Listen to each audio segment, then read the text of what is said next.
How the flip is it going, my guys? Listen, London Film Festival time, baby. Am I world famous footballer David Beckham? Because I believe it's time to kick this thing off. And the first film kicking off this year's festival is the world premiere of Matilda the Musical. But the question on everyone's lips, is it any good? Or is it a whole load of trunchbull? Eh?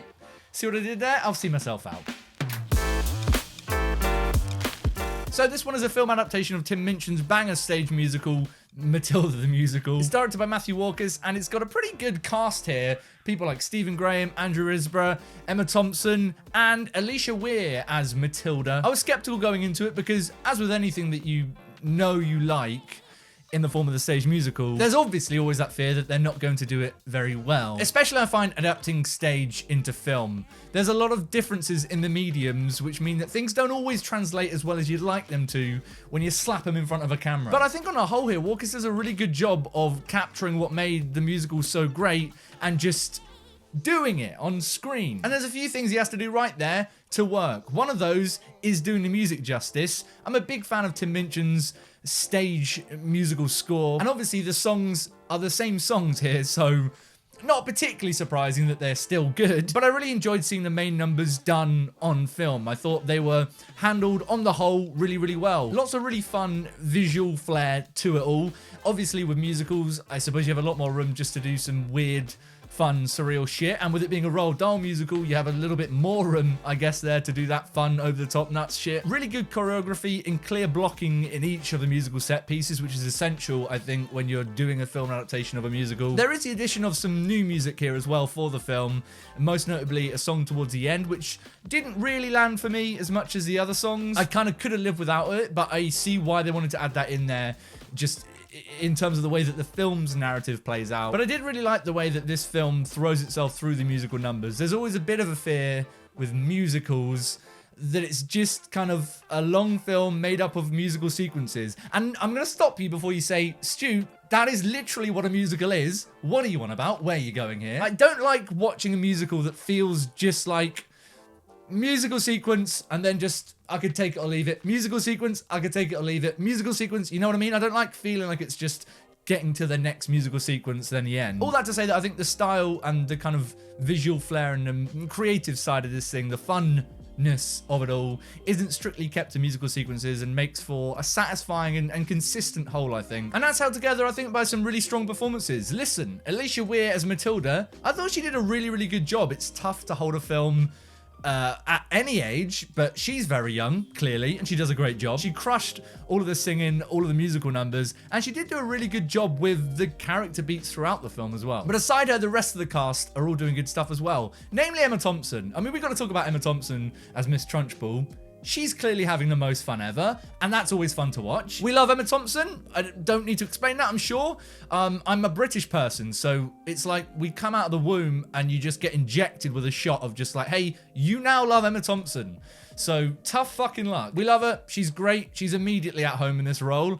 I didn't mean that to sound as cruel and mean as it did. She's doing a great job. She's having fun. I like watching her at every point in this film. She has some banger musical numbers as well. But I also really like Lashana Lynch as Miss Honey.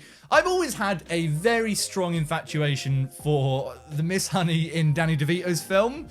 I've always kind of loved her. And I think watching that film at the point I was when I was growing up, just that's Miss Honey. That will always be Miss Honey, and I don't need another one. But I think Lynch did a good job. She just sort of has to be incredibly nice and wholesome in the film, and she does that well. Matilda's parents are played by Stephen Graham and Andrew Risborough, who are doing great stuff and clearly as well having a lot of fun with their roles. But I don't know whether it's because I've got the DeVito and the stage stuff ingrained in my mind, but I just felt like here something felt a little bit half-baked with their performances, with their characters. Stephen Graham in particular. I really felt like we could have got a lot more from that performance that just wasn't really delivered to us. Huge moment for fake teeth, though.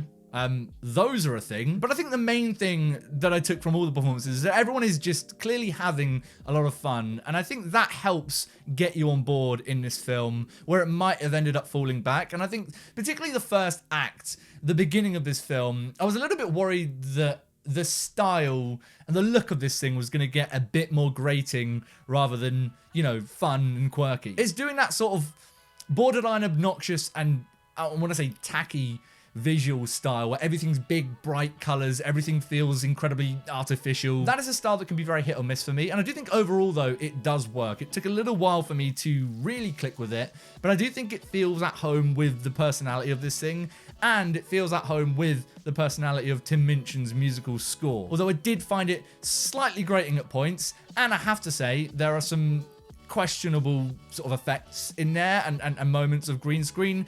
But again, the film it's in, you know, means that's not as big a problem as I think it sounds like it might be. You know, you watch fucking, I don't know, Game of Thrones, and there's a slightest bit of questionable CGI on the dragons, you're like, don't buy this, you're not fooling me. But when it's an adaptation of a Roald Dahl book, where people aren't getting eaten alive by dragons, you're like, yeah, I'll let you off. I will let you off. There are moments in the film, there are definitely moments scattered throughout the film, which I think do suffer from that moving into a different medium, right? That I know worked a lot better on stage and felt more fleshed out or more in the right place on stage. And here, in the context of a narrative film, a musical film, it feels, I don't know, somewhat rushed in places. Most notably for me is the relationship with Miss Honey. But that being said, I did still find emotion in there. It did make me tear up a few points. It made me laugh a lot consistently. At the very least, all it needed to do was be a fun time, and I think it absolutely succeeded in doing that. But what about you guys? Have you caught Matilda the Musical at the film festival? World premiere, baby. So if you saw it in London,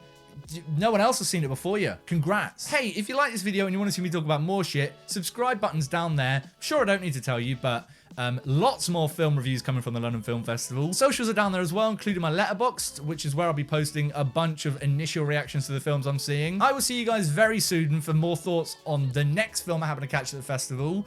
Spoiler alert, there's some bangers coming up. Until next time, I'm gonna go plait my hair and wait in a playground until Emma Thompson picks me up and swings me round.